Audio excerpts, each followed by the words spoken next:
তোমরা তো জানো, বছর দুয়েক আগে শরীরটা খুব খারাপ হয়ে পড়েছিল। যা খাই কিছুই হজম হয় না, পেটেও অসহ্য ব্যথা, চোখে অন্ধকার দেখি। ডাক্তারবাবু বললেন, স্বাস্থ্যকর জায়গায় গিয়ে মাস দুয়েক কাটিয়ে আসো। তাই ভাবলাম, দাদা শ্বশুরের একটা বাড়ি ছিল, বহু পুরনো বাড়ি, উনি শখ করে তৈরি করেছিলেন। সে বাড়ির যে কি অবস্থা তাও জানি না। ঠিক করলাম দিন কয়েকের জন্য সেখানেই যাব। একা যেতে ইচ্ছে করছিল না, অনেককে বলতেই অনেক রাজি হয়ে গেল। তাই একদিন ট্রেন ধরে বেরিয়ে পড়লাম।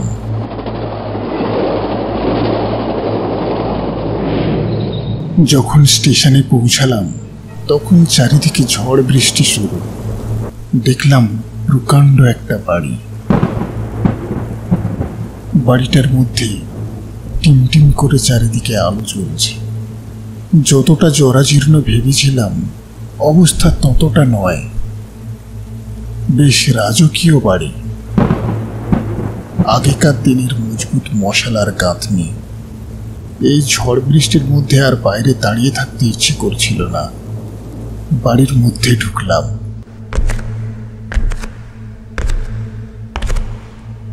বাড়ির আশেপাশে কাউকে দেখতে পেলাম না।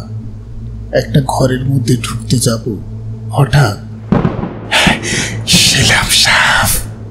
মুখ ফিরিয়ে দেখলাম আমার ডান পাশে একজন, পরনে ধুতি আর পাঞ্জাবি। কে? গোলাম হুজুর। দীর্ঘ চেহারা, কোটরগত দুটি চোখ, কিন্তু নিষ্প্রভ নয়, জঞ্জল করছে। মুখের কোথাও কোনো মাংস নেই। বুঝে গেল অর্ধাহারে এমন চেহারা হয়েছে। কি চাই? আপনারা নতুন এসেছেন,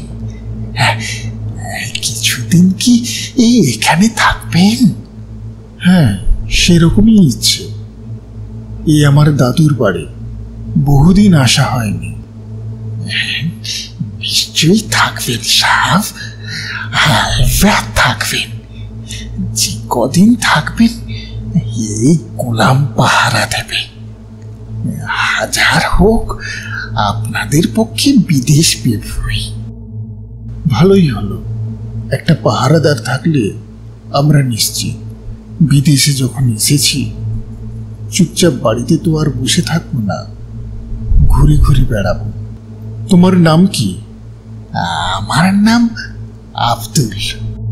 তোমাকে কেউ এখানে চেনে? লোকটার দুটো চোখ দপদপ করে জ্বলে উঠল। দেখবেন হুজুর, এই দেখুন।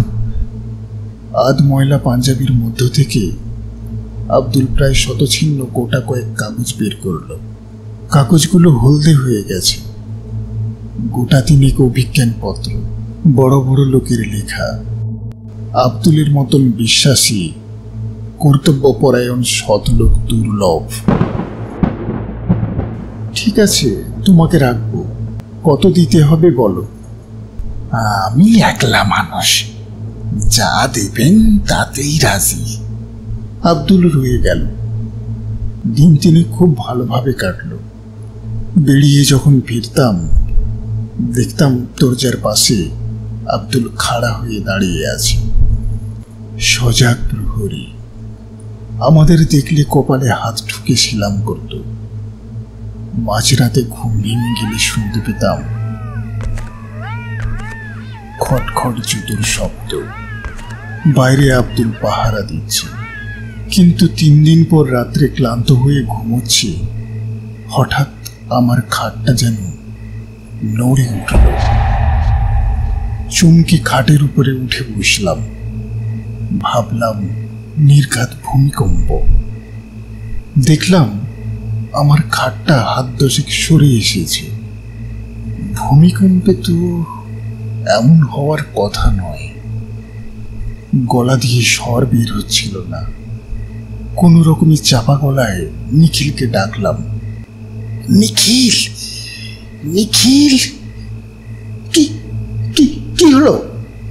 কি হয়েছে বলতে হলো না, খাটের অবস্থান দেখে সবাই বুঝতে পারল। ও ওখানে গেল কি করে? তাই তো ভাবছি, কে যেন আমার খাটটা সরিয়ে নিয়ে এলো। নিখিল কিছুক্ষণ ভ্রু কুঁচকে কি যেন ভাবলো, তারপর বলল, বুঝতে পেরেছি, তোমার রোগ তো একটা নয়, ঘুম নিয়ে কথা বলো। ঘুমাতে ঘুমাতে শিবপুরের বাড়িতে একবার বারান্দা পর্যন্ত হেঁটে চলে গিয়েছিল, মনে আছে? সেরকম খাটটা ধরে তুমি হয়তো হাঁটতে শুরু করেছ। দাঁড়াও, খাটটা জায়গায় সরিয়ে দিই। খাট থেকে নামার সঙ্গে সঙ্গে আশ্চর্য কাণ্ড ঘটল। আমি আমার খাটের উপরে বসে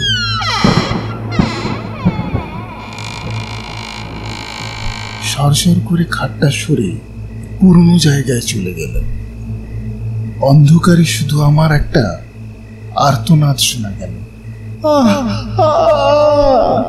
তারপর সারাটা রাত দুজনে চুপচাপ বসে রইলাম। একবার দরজা খুলে বাইরে গিয়ে ডাকলাম, আব্দুল, আব্দুল। হুজুর। উত্তরের সঙ্গে সঙ্গে আব্দুল এসে সামনে দাঁড়িয়েছিল। ফরমাইয়ে সাহেব। কিন্তু ব্যাপারটা এমন অলৌকিক, অবিশ্বাস্য যে কাউকে বলাও যায় না। যাকে বলবো সেই ভাবে আমাদের মাথার দোষ আছে, তাই চুপচাপ রইলাম। আমাদের দুজনের কেউই ভূতে বিশ্বাস করতাম না।